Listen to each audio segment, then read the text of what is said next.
Queridos irmãos, queridos amigos que nos acompanham, sejam todos muito bem-vindos ao canal da Igreja em Camaçari. Concluiremos a mensagem desta semana com uma palavra de advertência e também encorajadora. O assunto de hoje é sobre a palavra profética no viver familiar e profissional. A palavra profética é o falar de Deus que direciona as pessoas nos diferentes aspectos do viver humano.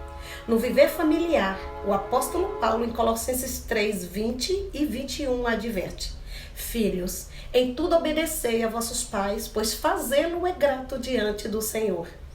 Pais, não irriteis os vossos filhos, para que não fiquem desanimados. Na relação entre pais e filhos, devemos abrir mão de nossa forma tradicional de educar e introduzir de forma real a palavra em nosso lar. A imersão na palavra traz benefício ao relacionamento entre pais e filhos. Graças ao Senhor, temos presenciado na casa de adolescentes e jovens incentivando os pais a fazer imersão na palavra, e o mesmo tem acontecido com nossas crianças. Praticando assim, nós somos ajudados e nos tornamos um bom exemplo.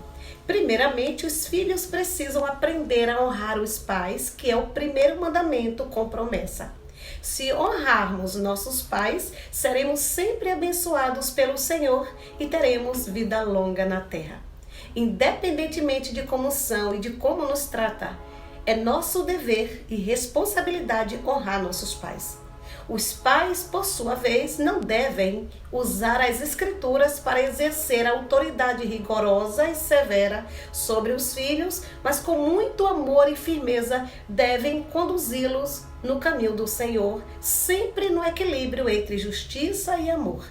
O equilíbrio é necessário, por isso tratemos nossos filhos como o Senhor nos trata, com muito amor, mas também com disciplina e justiça. Uma boa figura sobre equilíbrio encontra-se na geometria descritiva, ao demonstrar que quando dois planos se cruzam, forma-se uma reta.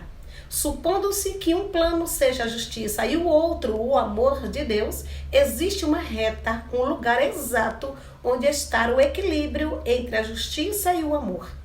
Deus sempre lida conosco nesse ponto de equilíbrio, nem com excesso de amor e falta de justiça, nem com excesso de justiça e falta de amor.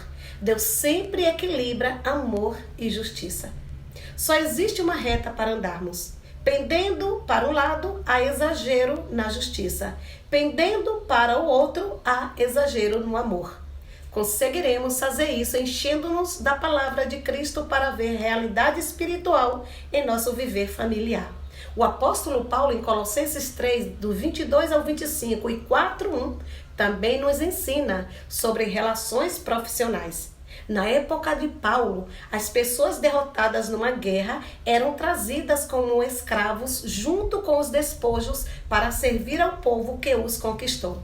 Por isso, entre os escravos havia pessoas instruídas com habilidades que trabalhavam educando os filhos de seus senhores. Naquele tempo, a única forma de conseguir trabalhadores era comprando escravos e não havia legislação trabalhista para protegê-los contra maus tratos. Acreditamos que o apóstolo Paulo não concordava com isso, mas sua incumbência não era fazer uma revolução e derrubar o regime. Ele orientava os irmãos a tratar bem a todos, visto que os senhores tinham também um Senhor no céu. Trazendo para a nossa realidade atual, todo o trabalho tem hierarquia e sempre faremos parte de uma estrutura com chefes e subordinados. Se somos empregados e trabalhamos em determinada função, precisamos submeter-nos a nossos superiores obedecendo às ordens. E também precisamos tratar nossos subordinados com equilíbrio entre justiça e amor. No viver profissional, temos o dever de fazer nosso trabalho com dedicação como para o Senhor. Como cristãos, devemos ser os melhores funcionários. Infelizmente, há irmãos que contratam outros irmãos e estes dão mau testemunho no ambiente de trabalho. Isso pode ferir a consciência de demais funcionários, prejudicando o testemunho da igreja. Nós temos o Senhor e isso deve fazer diferença no ambiente de trabalho. Podemos fazer a imersão na palavra nas empresas, pregar o evangelho aos colegas de trabalho, praticar o posso orar por você, levar nossos livros e influenciar outras pessoas. querido ouvinte, o mais importante de tudo que falamos é trazer a realidade espiritual para nosso viver da igreja, para o casamento, a família, a vida social e profissional. Somente quando a igreja de Filadélfia alcançar esse viver de realidade espiritual é que o Senhor voltará. Precisamos depender de Cristo como a realidade de nossa vida. Jesus é o nosso Senhor. Amém.